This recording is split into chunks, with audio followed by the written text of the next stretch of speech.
What's good? What's good, family? Thank you for tapping in. What does as above, so below mean? I go by the name Pushy Push. Definitely drop a like and subscribe right here to my channel. If you're into content that challenges biblical and historical history, definitely consider dropping a like and subscribing right here. But let's jump into this one, family. So I've been studying as above, so below. And I had a pre-thought about that. And my thoughts has since changed. The way that I looked at that word as above, so below, I considered it like the above was heaven and the below was hell. And maybe there is a duality to the two. But my thoughts has since changed about that right there. So when you're like looking at this image, it kind of feeds into what you learn when you're into Christianity. You learn that there are demons that are in the ground, and we consider hell in the ground. So this is where you get the as above, so below. But my thoughts has changed towards that. There are things below, and there are lands below, and there are things that are underneath our waters, like say Agartha. And I believe that there are hybrid people, hybrid humans that live in those realms right there. So when you're looking at this picture right here, this exhibition, it shows what looks to be like reptilian humanoids coming out of the ground. And we would associate that with demons coming from hell. And what I've learned is there is a more realistic view to this right here. And this is what I want to look at is what is truly below, because I believe that we are the above. So in order for me to explain that right there, I had to go to a Hebrew word that is translated. So it's a Hebrew word that had to be translated into English in order to explain what it is that's coming, say, from below. So this word right here is tani right there, tani. And to the right, it says the word tani appears in the original Hebrew text of the Old Testament and is variously translated as sea monster, dragon, serpent, or whale, depending on its context. So that is what we're going to be looking at. It's context. So this word tani can mean serpent, sea monster, or dragon. And in the scriptures, there's two ways that you can look at this. You can look at it as in demons coming out of the ground or humanoids, possible humanoids. And they are having these names right here. So we're going to look at this a little deeper. It says the Hebrew word tani is in the Old Testament. It says it does not mean giant, but rather refers to large reptile such as sea monsters, dragons, and even dinosaurs. So in our scriptures, when they're talking about fighting beasts in the sea, we have the thought in our mind based off translation and context that one is talking about physical sea creatures in the ocean. And I'm saying those things aren't the same context as what the Bible is explaining right there. So here's an example of Tani right here to the right. It says Exodus 7:9. When Aaron cast his rod before Pharaoh, it became Tani. It became a serpent. So that's what I mean when I say context. Depending on how you use it, the word tani can mean a serpent, and like when the rod changed.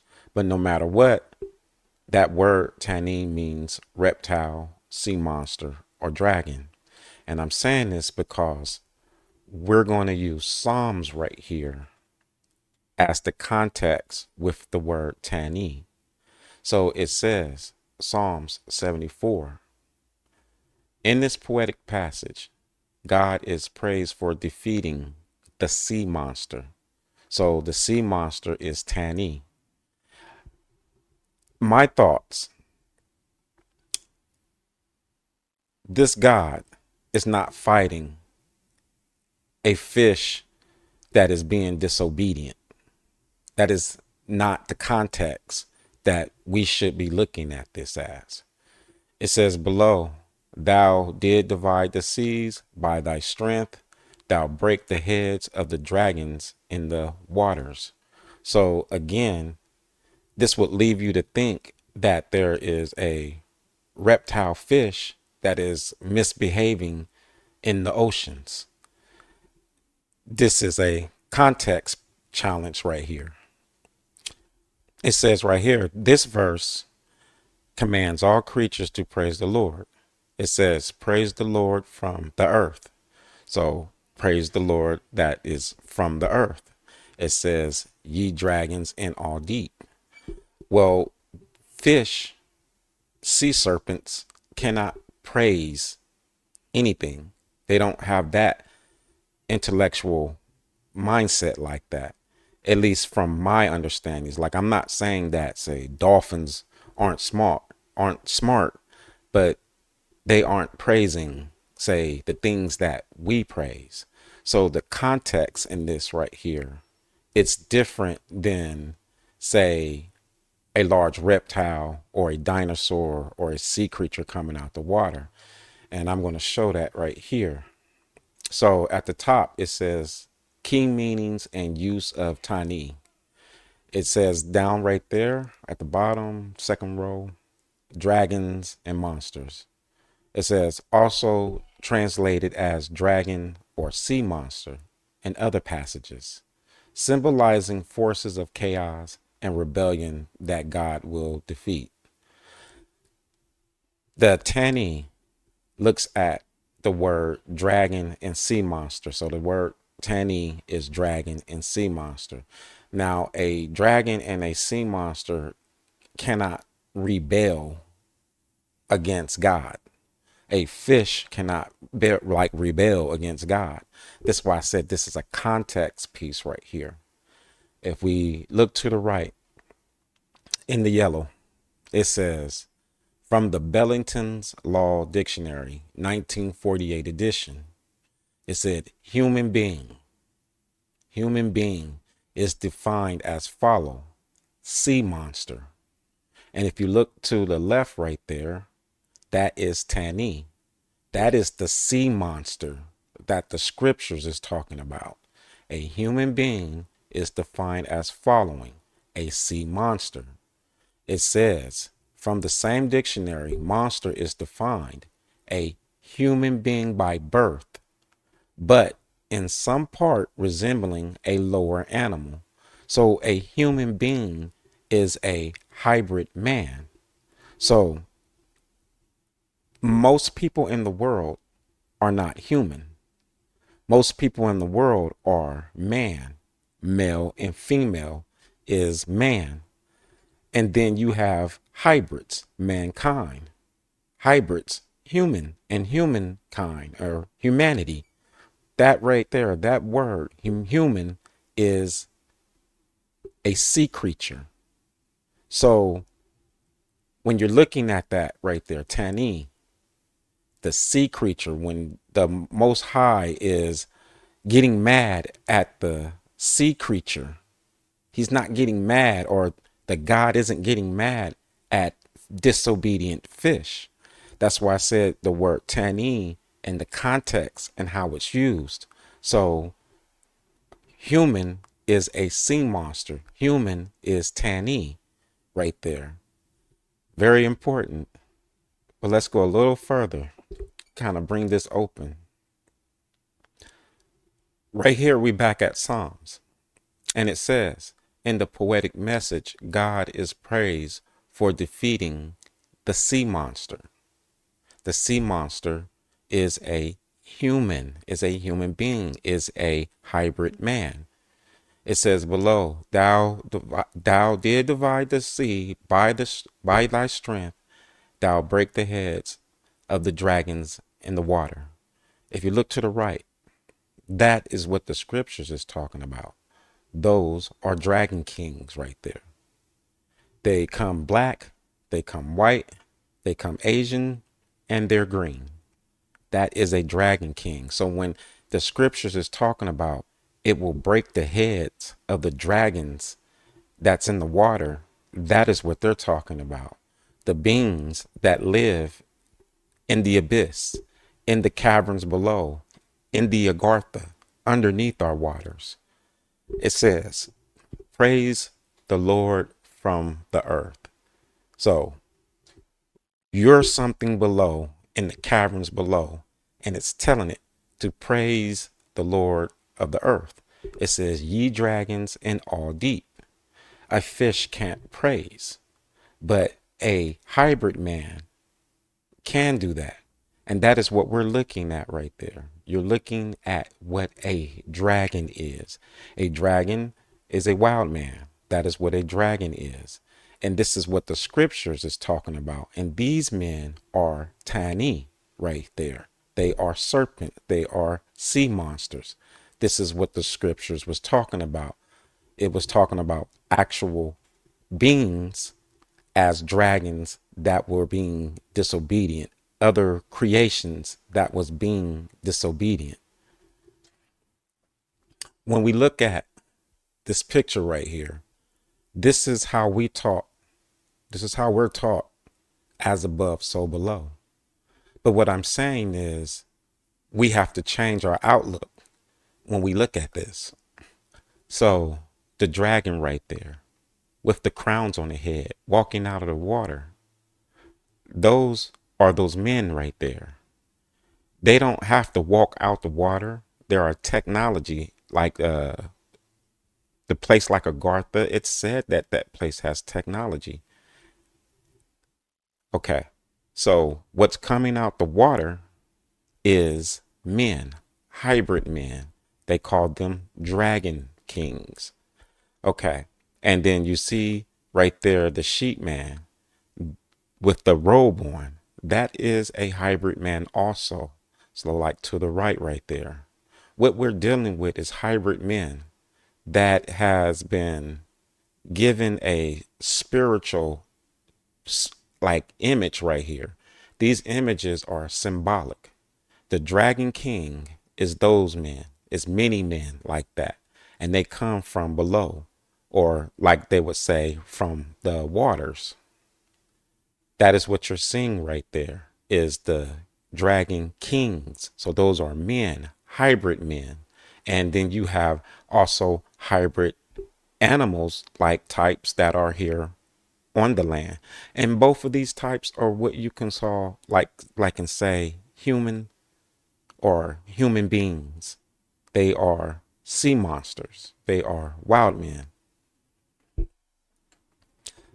If you look at them closely, there's a story that comes with these dragon kings if we apply the text of Tani to the scriptures, to where these dragons are no longer fish, they are men. And if we can see them as hybrid men and not fish, then there's a story that starts to show itself in the scriptures. So in this part right here, and this is where the story starts to take place. It says, no, the dragon in Revelations does not come from the abyss. It says, but rather an angel throws the dragon into the abyss. So these wild men right here were created here above land. They are hybrids. They are hybrid men. And they were created on top of the land. They were made by probably us. And these types right here were banished and sent into the abyss. So the abyss doesn't have to be deep water. It's like deep caverns. It's another civilization where they were sent to because they were attacking the people of the world. But these dragons right here come from the land and then they're sent underground. And this is very important right here. It says right here at the top, yes, Agartha is a legendary mythical underground civilization believed to be a hidden city of advanced beings possessing secret wisdom. I'm saying that the dragon that was banished to the abyss was banished to what we're looking at right there. If you notice on the map, there is water. So imagine them being banished into the world. As above, so below. Below, there is a sun, moon, water, and land, just like where we're at. Sun, moon, water, and land. As above, so below. They were banished into the earth. The dragon was banished into the earth. It says in the scriptures, the dragon in Revelations does not come from the abyss, but an angel throws it into the abyss. So necessarily not thrown into the abyss, but definitely was banished to live in the earth. That is what the abyss is right there. So you have this dragon that was created above land and ultimately was banished to live in the middle of the earth. This right here really opens up the story. It says in Revelation 13, the beast of the sea rises out of the sea and is given authority and power by the dragon. So this is the dragon. They are the dragons. They're hybrid men. The hybrid men, those men created another being and sent it back out. It wasn't supposed to do that. Basically, it broke the law. It sent a creature or creatures back out into the open world. So when you get to Revelations, the beast of the sea rises out of the sea and is given authority by the dragon. So those dragon kings created another hybrid, and that hybrid came on land. And that is what you're looking at on the coin, because that hybrid right there is a human, is a sea monster, like the definition. It's riding on a leviathan, possibly. It has the trident in its hand. That is what came out of the water. So we're talking about a hybrid group that was forced to go live underground. And then that hybrid group, because they have technology, sends a creation that looks like us to the surface. This is the reason why you get the deceiver. The deceiver can't deceive you if it looks different than you. So they created a human. We're talking about something created the hybrid dragon, banished it into the middle of the earth, and then the hybrid dragon creates its own species and sends it back to the surface of the earth. This species looks more like a man, and that is what you're looking at on the coin. That is the beast that rises out of the sea. It is a sea monster. It is a human. It is a man that resembles an animal. That is what the scriptures is talking about when it says dragon, the dragon, that is a wild man. The serpent, that is a wild man. And that word tani is the piece that brings it all together. It says, it persecutes God's people in the second part of Revelations. The human has walked the earth and has persecuted the Most High's people. The human, the human is a sea monster. It was created from below in the lands below, and it was released upon the earth. So we're man, which is male and female. That right there on that coin is a human. It is a hybrid of us, along with the name Yahweh up above. So the name Yahweh on this coin gets interesting because it seems like the hybrids was created by this Yahweh. And it seems like the hybrids started fighting with man, which caused the Yahweh to banish the hybrids into the earth. And then the scriptures is saying, like the God is saying, you need to praise me and you need to stay there. Well, the dragon disobeys and sends a hybrid of itself to the surface. And this human right here has not been defeated. It's in power today. It causes us to call ourselves human and humanity. That's interesting. So, believe it or not, this can be summarized. If you look at the left on the yellow, the dragon, the dragon, that is what we're looking at on the right. We're not looking at a animal in the way that we're looking at it at the top. On the right, that is the dragon. That is the dragon that can war with the Most High. That's the dragon that can build a weapon to fight the Most High. That's the dragon that is being banished into the Middle Earth, into the Agartha. It says the beast of the sea. That's what you're seeing on the coin. When they were banished, they sent a clone up or a hybrid up. They broke the law and they sent something back up because they themselves can't come back to the top. So they sent something else. And that thing that came up looked exactly like a man. This is a hybrid. This is a human. And a human is a sea monster. That is what they sent up to the top. And this is what they call an antichrist. This thing right here walks around the earth pretending to be man. This is the thing that is doing the blasphemy, that is talking in the wrong manner. These things right here are our kings, all our rulers. They're the billionaires of the world. Even as of today, this species, this bloodline still exists. The Yahweh did not defeat this human right here. It still walks. The third part, the beast of the earth. So this is where it gets real interesting.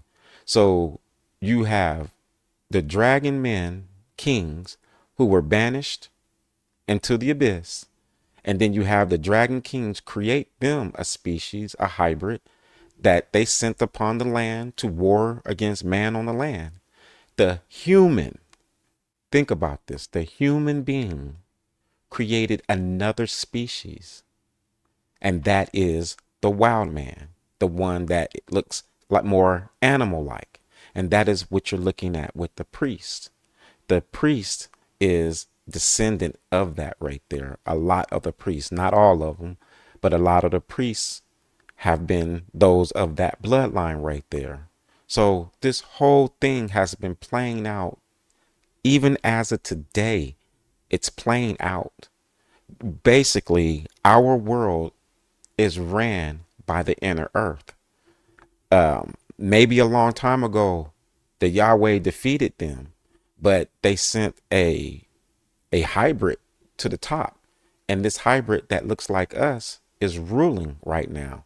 It is the one on the coin that is telling you you can't buy and sell without a mark.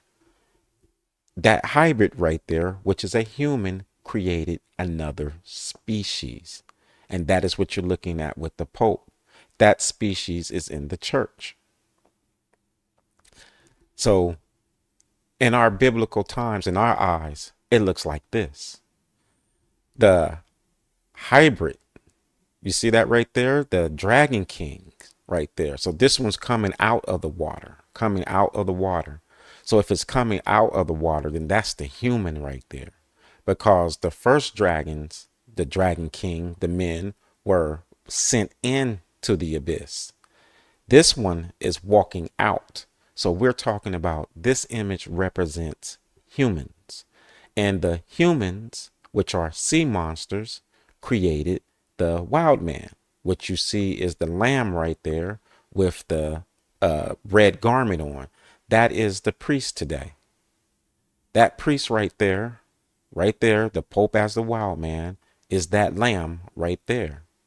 That dragon right there is the coin up above because it's coming out. See, the first group was sent into the abyss and they weren't allowed to leave, but they created something and they gave it power to walk on the above. And that is what we're looking at right there is a human.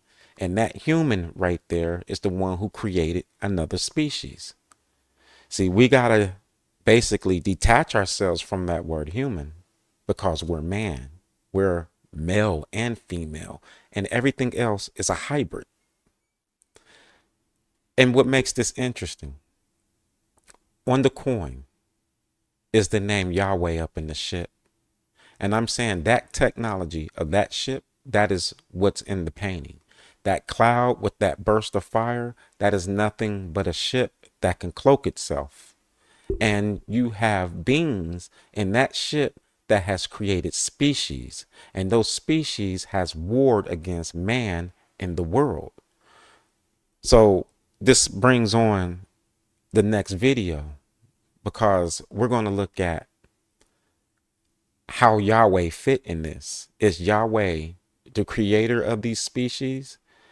And did he banish them because those species were meant to live amongst us and they started warring with us? Is Yahweh the Most High? See, I don't think that the Yahweh is the Most High. I look at the Yahweh situation like it's Genesis 1:26. Let us make man out of our image. And that is what you're seeing right there. That dragon man right there is making man out of something's image right there in the likeness of what was truly made first. So what was made first bared no sea creature genes or any animal that walk on the land genes right there. So definitely this Yahweh that's in that ship is fighting its own creations. And at the same time telling man that it has to praise it also. So this next video is going to be very interesting because we have to decide which side the Yahweh is on. And from how it looks to me, it has created the dragon. And then I felt like it punished the dragon for fighting man and it sent it to the abyss. And that dragon that was put away created its own being and gave it permission and the ability to walk the surface. And this being looked exactly like man. And this human, which is a sea monster, created another creature, which is from the fowl of the earth.